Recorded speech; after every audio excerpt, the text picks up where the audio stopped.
بسم الله الرحمن الرحيم.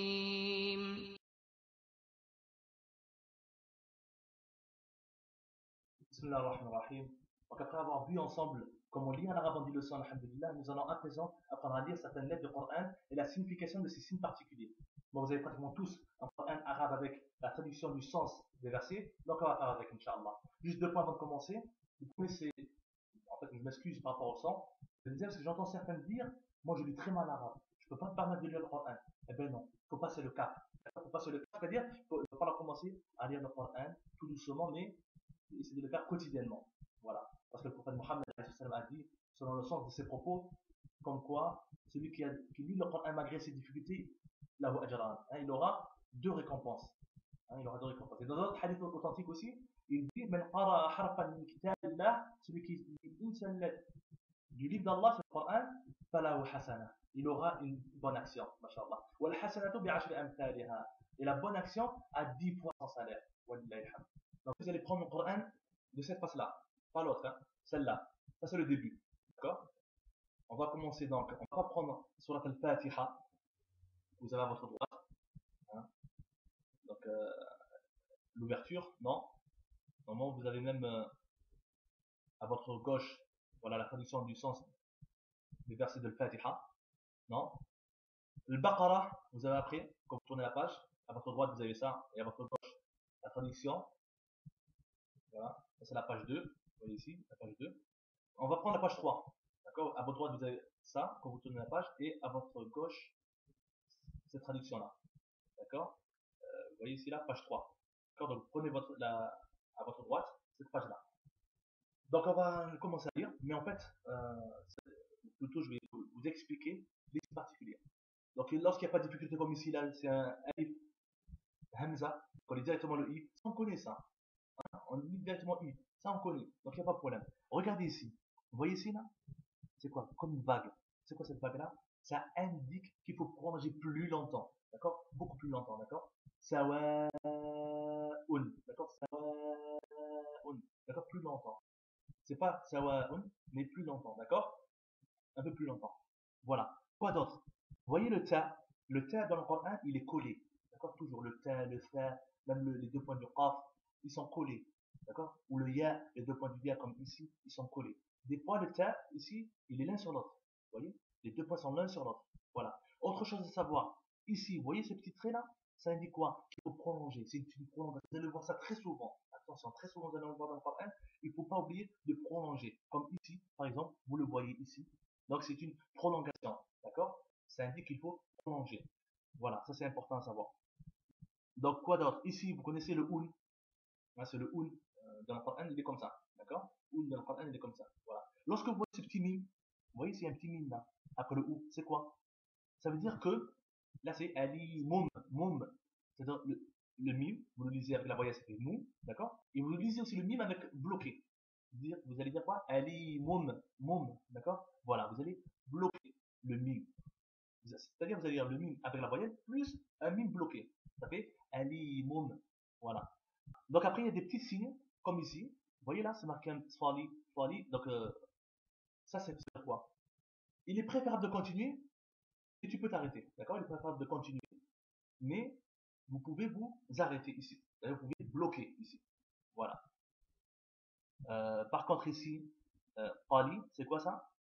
Ce signe-là, ça veut dire que il est mieux de s'arrêter, mais vous pouvez continuer aussi. Mais c'est mieux de vous arrêter. D'accord? Voilà, c'est préférable de vous arrêter. Vous allez voir souvent dans le Coran, tout le temps même, des lettres sur d'autres lettres. D'accord? Des lettres sur d'autres lettres. Comme ici. C'est quoi? C'est la lettre Ya sur la lettre Kha. Vous voyez les deux points en bas, à droite? C'est la lettre Ya. Donc, dans un premier temps, on regarde à droite. C'est un Ya avec une Dhamma, c'est-à-dire un ou, ça fait You. Ensuite, à gauche, nous voyons quoi? Un Kha avec une Fatha, c'est-à-dire un A. Ça fait Yukha. Et juste à côté, un petit trait, ça indique qu'il faut prolonger. Yukha. D'accord? Comme ici. Ici, c'est un Ya aussi sur un Kha. À droite, un Ya. Ensuite, un Kha. C'est quoi juste au-dessus? Un soukoun. Le soukoun, il est toujours comme ça. D'accord? Il n'est pas fermé dans le Coran. Il est un petit peu ouvert. D'accord? C'est un soukoun. C'est-à-dire, on bloque. C'est-à-dire qu'on ne la vocalise pas, cette lettre. D'accord? Vous allez prendre maintenant la page 5. La page 4, la page 5. C'est-à-dire, Tournez 2 fois la page. À votre droite, vous allez trouver cette page-là. D'accord? Regardez en bas, vous allez voir ça. Vous voyez? Donc, il faut savoir une chose, c'est que pour lire le Coran, il y a des ahkam, il y a des règles de tajwid, d'accord? Comme nous, on commence à, on fait que débuter, eh bien, vous voyez, chaque fois vous allez trouver un in, mais décalé. Les deux traits sont décalés. Ou un an, mais les deux traits sont décalés. On sait que c'est un n, ça. C'est un in, les deux traits sont décalés. D'accord? Et comme on débute, comme on fait que débuter, eh bien, vous allez dire i seulement et un seulement. D'accord? Lorsque c'est in, vous allez dire in seulement, et lorsque c'est un, vous allez dire un seulement.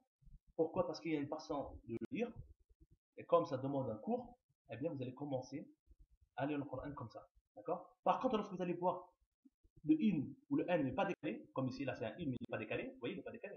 Il y a une différence entre ce in-là et ce in-là. Ici, il est décalé, et ici, il n'est pas décalé. Donc là, vous allez dire in normal. D'accord? Vous allez bien réciter le in. Vous dites vraiment in. D'accord? Parce qu'il n'est pas décalé. Et pareil pour le n. Si vous allez voir si vous voyez le n, mais qui n'est pas décalé, vous récitez n. D'accord? Vous le dites n. D'accord? Comme ici, c'est in, et ici, ça va être par contre i. D'accord? Voilà. Et pareil pour le un. Le un, c'est-à-dire que si vous le voyez comme ça, vous dites seulement ou. Quand c'est que vous allez dire un, c'est lorsque vous allez. Vous voyez ici? Voilà. Là, vous dites un. Par contre, ici, vous allez dire, d'accord, à la page 5, ou. D'accord? Seulement ou parce que là, on les voit bien comme il faut les deux damma, les deux ou. Mais lorsqu'il y en a un sur l'autre, vous dites un. Voilà. Autre chose. Donc, on a vu qu'il y a des lettres sur d'autres lettres. Vous voyez? Ici, c'est le ta sur le jim. Donc, ça fait taj. Vous voyez? Taj. Vous allez voir aussi le lam sur le ha ou sur le kha. D'accord? Ou sur le jim. C'est quoi ça? Ce signe? Eh bien, il faut regarder juste à votre droite. Vous allez regarder juste à votre droite. Vous avez la réponse. Eh bien, c'est quoi ça? Ça indique que vous êtes au premier quart du premier hizb. D'accord? Au premier quart du premier hizb. Le hizb, c'est quoi? Un hizb dans le Coran, c'est une partie. Il faut savoir que le Coran a été divisé en 60 parties pour faciliter la lecture et l'apprentissage. D'accord? Là, vous êtes au premier quart. D'accord? Au premier quart. Puis il y a le deuxième quart, le trois quarts. Après, vous êtes au deuxième hizb, c'est-à-dire à la deuxième partie. Tout simplement. Voilà. Donc après, qu'est-ce que je veux dire? Vous avez aussi ici un petit jim. Vous cassez pas la tête. Ça veut dire quoi? Ou vous vous arrêtez ou vous continuez. Comme vous lisez doucement, vous allez vous arrêter, tout simplement. D'accord? Voilà. Après, c'est quoi ça? Des fois, vous allez trouver ce petit signe-là. Toujours après le i. Hein? Toujours après la kasra. Après la voyelle courte i. Eh bien, ça indique qu'il faut prolonger. D'accord? Ça indique qu'il faut prolonger. Et ici, justement, vous avez non seulement ça, mais aussi au-dessus une vague. C'est-à-dire prolonger encore plus longtemps ici.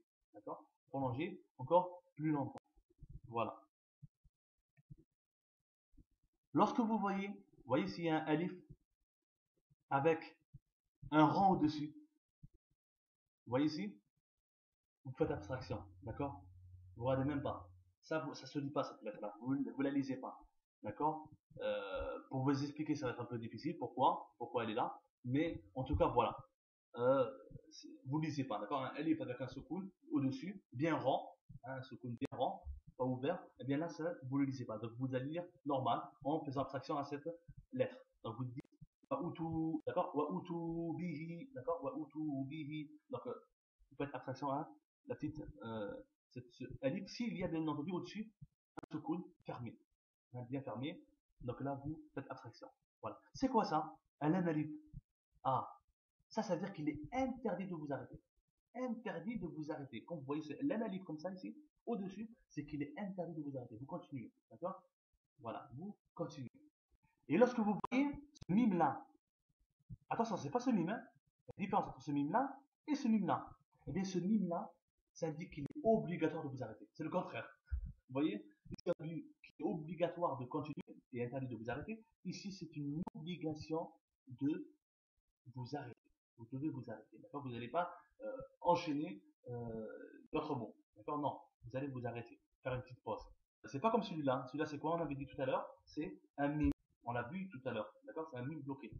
Mais là, quand vous le voyez au-dessus du nul, eh bien, vous allez lire un mime bloqué au lieu du nul. D'accord? Vous allez lire donc là, mime. D'accord? Vous allez voir. Vous allez lire mime. Voilà. Prenez la page 6. Donc, la page 6, Tournez la page. C'est quoi ça? Là aussi, vous allez trouver. C'est un ha. Alors, le ha, dans le Coran, il s'écrit comme ça au milieu des points. D'accord? Voilà, donc ça, c'est un ha. D'accord? Ça fait fiha. D'accord? Fiha. Voilà. C'est un ha. Là, vous voyez quoi? Un noun sur un ha. D'accord? Un noun sur un ha. Wa nahnu. D'accord? Wa nahnu. Voilà. Un noun sur un ha. Wa nahnu. D'accord? Vous allez voir aussi un lam sur un ha. Comme vous pouvez voir aussi un lam sur un jim, sur un kha, sur un ha. Là, c'est un lam sur un ha. Donc c'est al-hakim. D'accord? Ça, c'est un mime. Attention. C'est un mime. D'accord? Il s'écrit comme ça. Parce que juste avant, il y a un ya. D'accord? Là, c'est un mime. Là, ici, comme le n, il n'est pas décalé. Vous le lisez, normal. Ragadan. D'accord? Ragadan. Là, vous dites bien le n. D'accord? Pas seulement un. Ici, c'est quoi ça? Un petit waouh. Ça indique qu'il faut prolonger le dhamma, le ou qui précède. Voilà, c'est une prolongation aussi. Attention, un petit waouh, tout petit, juste après le ou, eh bien, ça indique qu'il faut prolonger longtemps. D'accord? Innahu. D'accord? Ici, c'est quoi ça? Attention, c'est quoi ça? C'est un mime. D'accord? Attention, pas il s'écrit comme ça le mime. C'est un mime. D'accord? Bi asma. D'accord? Bi asma. Bi asma. Prenez la page 589. Vous voyez, la page 589, vous allez voir cette sourate. D'accord? La déchirure. Regardez juste au-dessus, plutôt à votre droite. Donc à votre droite, al-inshiqaq. Donc dans sourate al-inshiqaq, vous allez voir quoi? Vous allez voir, donc il y en a beaucoup dans le Coran, plusieurs quoi.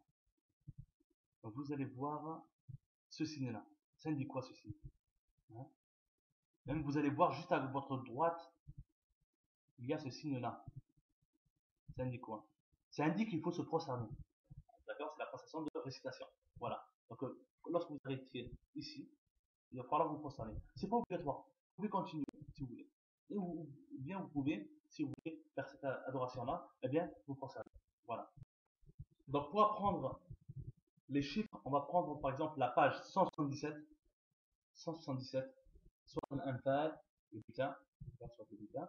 Vous allez voir à droite, à votre droite, donc la partie arabe, ici.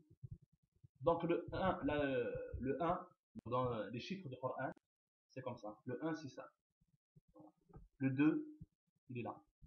Le 3, il est ici. Le 4, d'accord? Le 4. Le chiffre 5, c'est un rang. D'accord? Le chiffre 5, c'est un rang. Voilà. C'est comme un 0, on va dire. Le chiffre 5, par contre. Le 6, le 7, le 8. Vous tournez la page. Le 9 et le 10. En fait, le 10, c'est quoi? C'est un 1 avec un 0. Le 0, dans ce chiffre-là, c'est un point. D'accord? C'est un point. D'accord? Dans les chiffres de Coran, le 0, c'est un point. Voilà. Après le 11, d'accord? Très simple. Au fait, chaque fois que vous allez vous arrêter à un verset, il va falloir bloquer. D'accord? Il va falloir bloquer. D'accord? La dernière lettre. Ici, on va dire quoi? La yu'minun. D'accord? La yu'minun. D'accord? Donc, ça veut dire que là, on bloque la dernière lettre. On va pas dire na, on va dire ne. Prenez la page 30. Page 30. À votre droite, vous avez cette page en arabe. D'accord? Et au centre, vous allez voir ces 3 points. Vous voyez ces 3 points? Plus loin, encore le même signe. Souvent, ça dans le Coran, ça signifie quoi? Ça signifie que si vous arrêtez ici, il ne faudra pas s'arrêter ici. D'accord? Et vice versa. Si vous arrêtez là, ne vous arrêtez pas ici. D'accord? Voilà.